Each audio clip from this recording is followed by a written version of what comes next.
appetizer dish. This dish is called Crispy Sibuyas Corona Buns.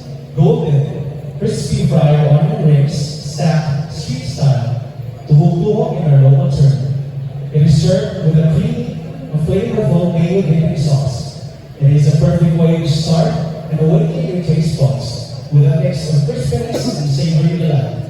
Once again, your appetizer dish, Crispy Sibuyas Corona Buns.